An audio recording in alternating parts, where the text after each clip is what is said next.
if I can't give you judicial release, then I can't give it to anybody. And he granted my motion. And I didn't get out till the next day because he put me on an ankle monitor for 90 days. And when I met my PO, he said, nobody's ever completed this program. It was an intensive prison program, release program. He said, this goes one of two ways. You're either on your way back or I'm looking for you to send you back. Welcome back to the epic saga of a super trucker. Make sure you smash that subscribe button and don't miss out on any epic content. And I got off of that probation a year early. And when I got out, I took care of my medical problems. I went and got on Maverick, and I am proud to say, by the glory of God, I've been healed from a terminal illness. Where else does that happen? It is no longer detectable in my system. That is only by the glory of God. And what they had done was he went back and actually amended my sentence. They say judges can't do that. Let me tell you something. A judge can do whatever they want to do, especially if it's a sentencing court. And he did that. So why am I telling you this? Because with God, all things are possible. And it led me down that path. You know, I got out my very first weekend going up to report in for training up in Masery, Ohio, where I would stay in a motel room while I learned how to haul steel and secure steel, because they help you get your CDL, but they don't train you how to drive. And God bless the man that did train me to get my CDL. The man had over 30 years experience, and he loved people. He was a Christian, so he wasn't just there for a paycheck. He wrote a letter that's probably 90% of the reason why I got out, because when I went in front of the reentry liaison for the court, that was one of the first things she asked. She said, so you got a job? I said, yeah. She said, well, how much you going to be making? I said, well, it looks like about $50,000 a year, which that's the most money I ever made. And let me tell you, I got out and I worked my butt off, and I made 80 grand that first year.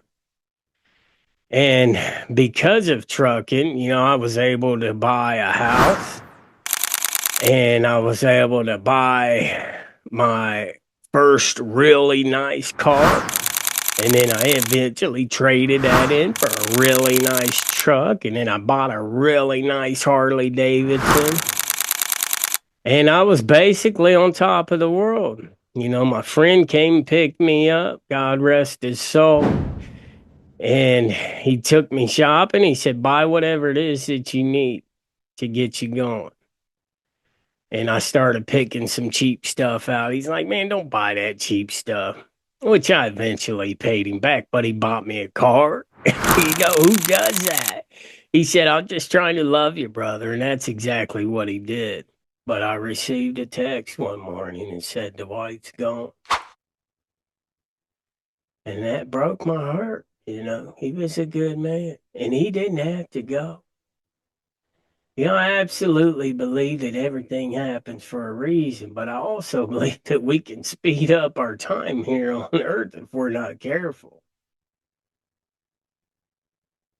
Now, can God use that to his good? Absolutely. So I sailed through my first job as I got a job hauling steel. And after I bought the house up there, I no longer had to drive back and forth 2.5 hours one way, you know, once or twice a week, sometimes 3 times a week, because I had to see my PO every week. I had to make that drive. But I was more than willing to. I was happy to. And on top of that, I was cruising all the way over to Norwalk to pick my daughter up, too, who was back in my life, thanks to God. And I ended up getting custody of her. All them promises from AA, they weren't materializing. And that's because I just continued to do the next right thing every time. If I had a problem, I would take it to my sponsor. I got me a home group in AA. I got me a position. I was doing service work. I started sponsoring guys. That was a great feeling. And then I got complacent. I took my job for granted. I started demanding a raise when they refused to give me a raise because I'd made 80 grand and they had gave me a local position where I was home every night and I was training guys. And then they paid for my wife at the time was my fiance. They paid for her, Tiffany, to go through CDL school. And then she excelled. This young woman who's smaller than me, little blonde out there kicking butt, training grown men how to haul steel. Pretty impressive. And they said, she's a training tool. And it worked out good. It worked out for her. We had the extra income. We were doing great. And I got complacent. And of course, she had quit her job and followed me up there. So when I said, I'm going to go haul reefer, and then when we had the opportunity to haul dry van as a team, we took it up. It sounded good to us, the prospect of going to California and then back to New Jersey. And we did that. If you're watching this and you're a trucker, that's a long haul. We would pick up in Bakersfield, California from a yard where they had a bunch of storage containers. They'd pull them right off of the barge and put them right up in their yard. And we would pick up Macy's. We'd pick up Macy's trailers already preloaded. And these were high dollar loads. A lot of these loads had $1 million insurance on them. Yeah, as a convicted felon, I was hauling $1 million loads. Imagine that. And we would haul those all the way over to Newark, New Jersey, literally coast to coast. And we got to see the ocean. And we went to South Beach. We got to take her son, my stepson now, Bryson, and he loved it. He said, "Why don't we move down here?" I said, "Look around, dude. Everybody done did it." That's what they were thinking too. But it was great. We went to Las Vegas 5 times in a year, and then we got married in Las Vegas. So we ended up going lease purchase route. And if you don't know a lot about lease purchase, it's basically you're buying the truck. So we were making weekly payments towards the truck and the trailer. And we were making good money. We were getting 88% of the load. That company, there's a whole nother story. I'll save that for another time. Let's just say they got into some trouble for skimming the rates and ripping drivers off. So we're part of a mass tort lawsuit with them. Actually, 2 lawsuits. One for a violation of our labor laws, basically working us and not paying us, and then another personal lawsuit or I believe that would be the mass tort lawsuit for skimming our wages. It's been going on for a few years now. Major lawsuit. Company out of Chicago called Super Ego, and then they have a bunch of conglomerate companies, which now they have complete transparency. I don't want to rag them out too bad because they have cleaned it up.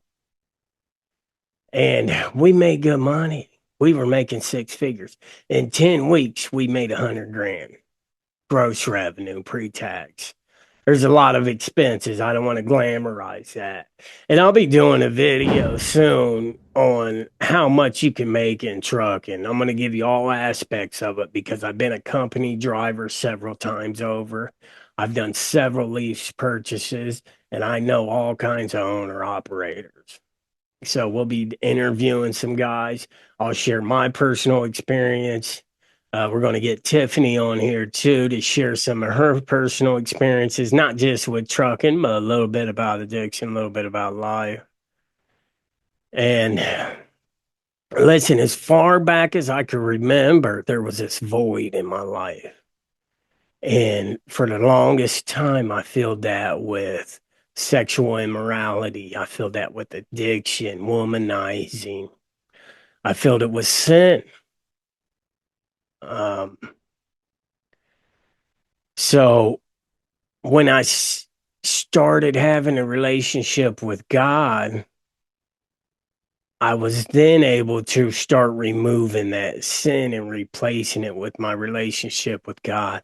So when I sat in that one man cell in the very back of Delaware County jail with three or four other inmates as cellmates in the same block for 10 months, and as I looked up at the heater grate and wondered how I could get my sheet through there so I could hang myself, I leaned into God and I read that Bible from cover to cover.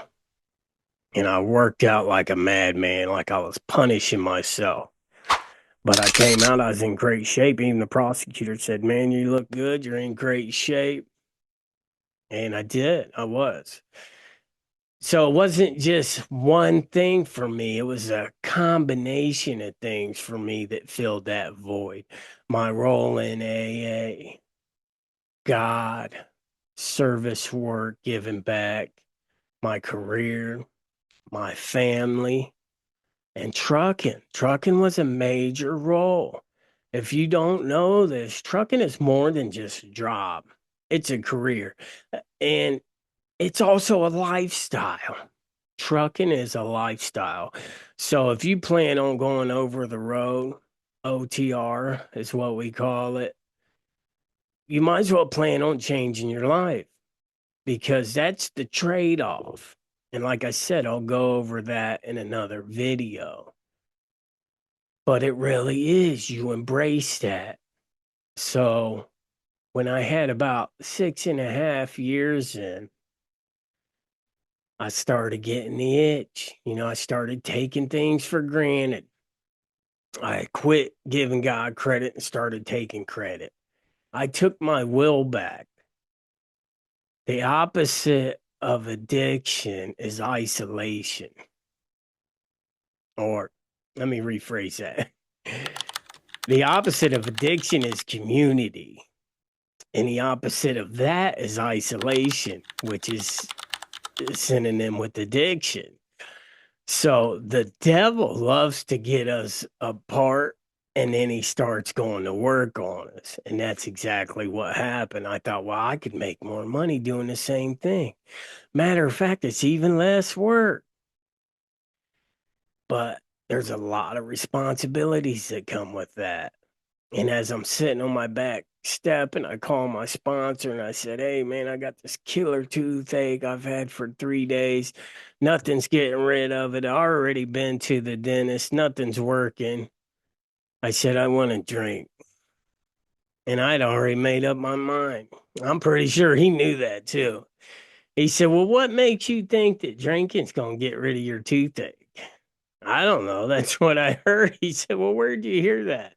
And I hung up the phone. I went and got a bottle of Crown Apple and I drank it. And I was able to sleep and go to work the next day. And then the devil started working. He said, "Well, you're not really an alcoholic because you'd still be drinking right now." So about a week or two later, I get another bottle. I make some mixed drinks. I mow the yard. Bottle sits in the fridge for another week. I'm like, I got this. And then one night, I'd had quite a bit to drink. I had a lot of money in the bank. I was making $8,000 to $14,000 a week with my wife driving OTR. Well, my fiance at the time, and I made the decision to ask somebody, a friend, if they could get me some drugs. And he said, "No, I'm not going to do that, man. Dwight would kick my butt." He said, "Don't ever give you drugs." And even though Dwight was using, he refused to give me drugs. And he told me, he said, "Dude, I would never give you drugs," because they knew I was an addict. And I had another friend that said, If somebody's giving you drugs, that is not your friend. And he's right. Yeah, it's one thing to enable somebody when you're getting high together, but if you know somebody's an addict and you're using, please don't take drugs around them, even if they beg you and threaten you. Because when he brought them drugs over, I was off to the races. I ran a 6-figure company into the ground. I lost close to $100,000 worth of equipment. We had to sell our house and almost lost everything. I ended up back in the courtroom, facing 29 years. Yeah, just complete insanity. And it wasn't like I picked up where I left off. My disease had progressed the whole time I wasn't using. So that happened in a matter of months. And then I ended up getting a refusal for a DOT pre employment. I fought it. I had to go through a substance abuse program and I had to do a return to duty. I was out of work for 6 to 8 months and ran my credit through the roof, and I still haven't recovered from that. But I was able to get back into trucking. Once again, trucking saved my life.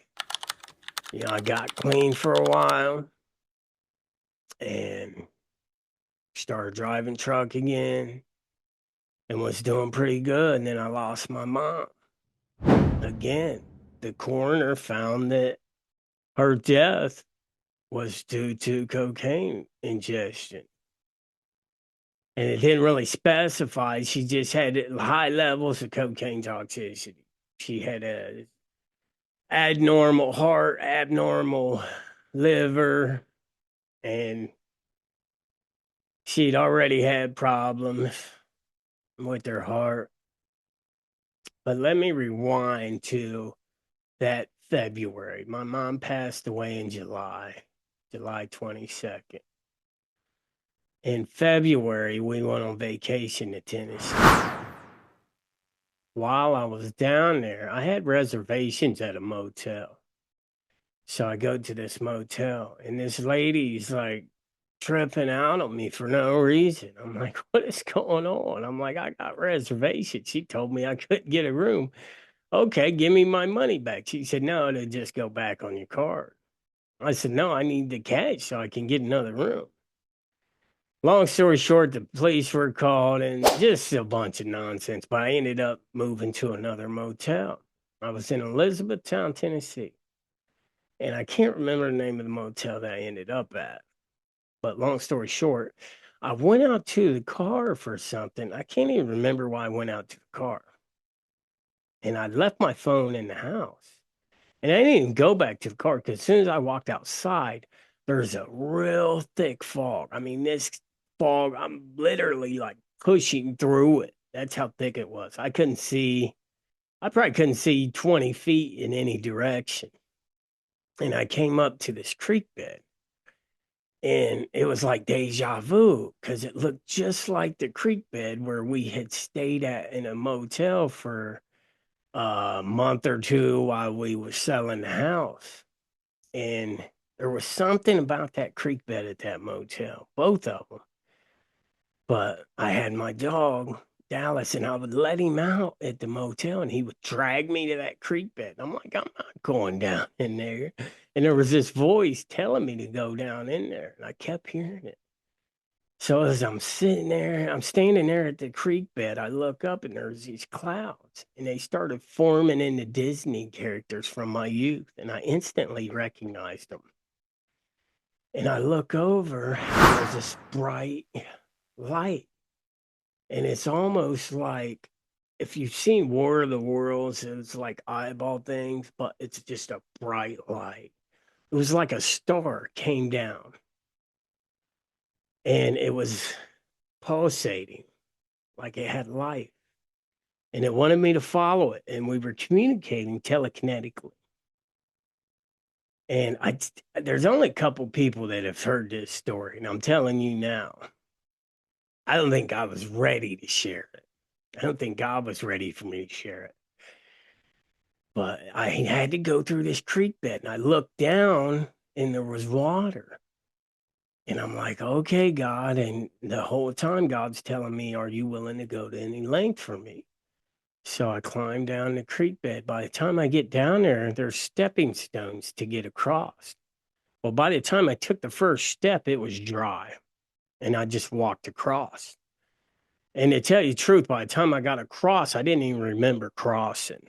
This creek bed was steep, but I climbed right up it, no problem. And the light is moving faster and faster. I'm like, slow down, I can't keep up.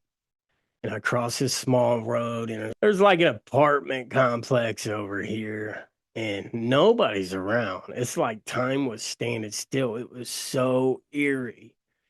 And by the time I got to where the light was leading me, it shot up this mountainside.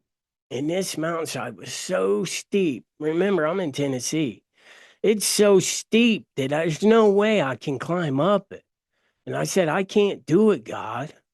And he said, well, you said you would go to any length. And I said, you're right. And I took off running and I got about 5 to 7 feet up the side of this mountain and I slid back down. And there's no way. I can't do it. And I looked over and there was a stick laying there. It was like a walking stick.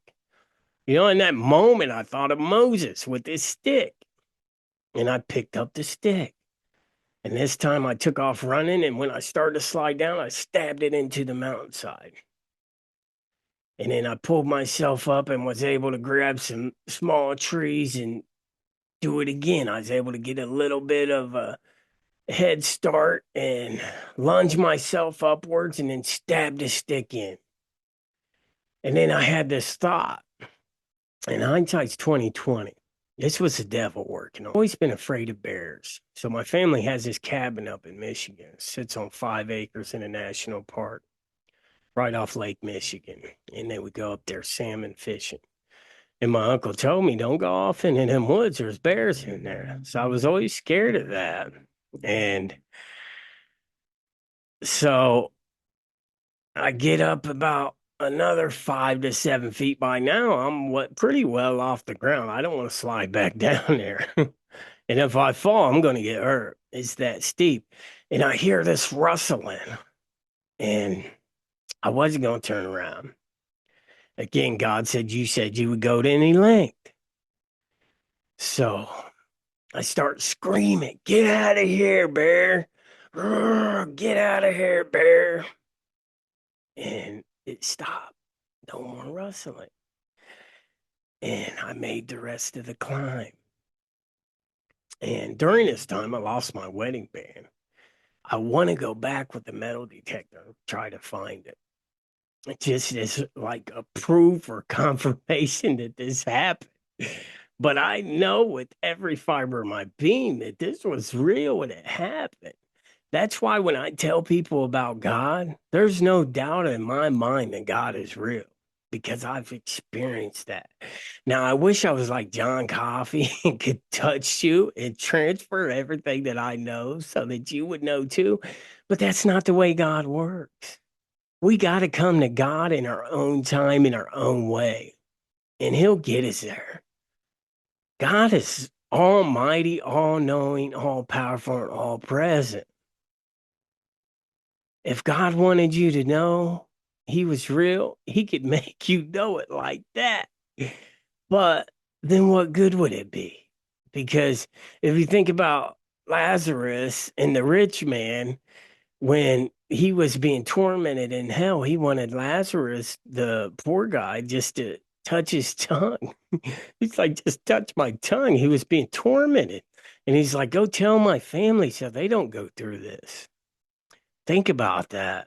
If you're apprehensive about evangelism and sharing the gospel, do you want to be Lazarus up there looking down on your loved ones and they're begging you to touch their tongue? Because that's the reality of it. It really is.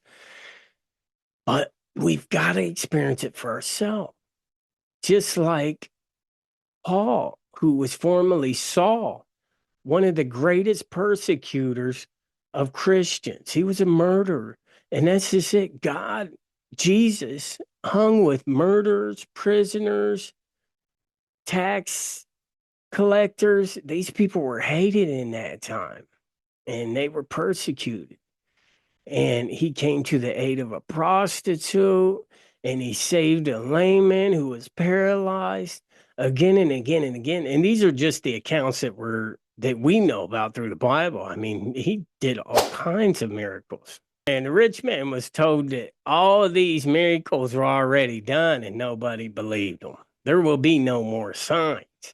Now, that's not to say that you can't come to God yourself. Just you got to be willing to go any length. And I was, and I got to the top of that mountain. If you guys are enjoying this episode of the Saga of a Super Trucker, please stay tuned for the conclusion of this part of the series and for the final conclusion of the Saga of a Super Trucker. You don't want to miss this. It only gets better. We've just begun to get started.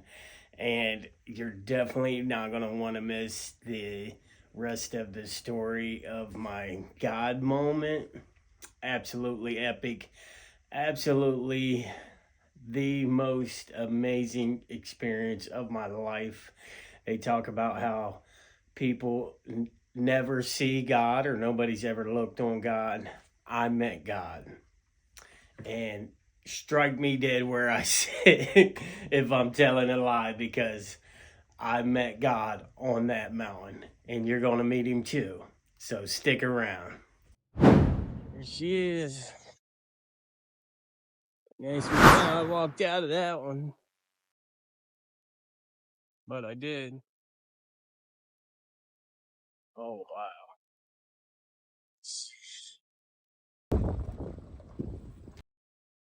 Oh, wow. That's sleeper cabin.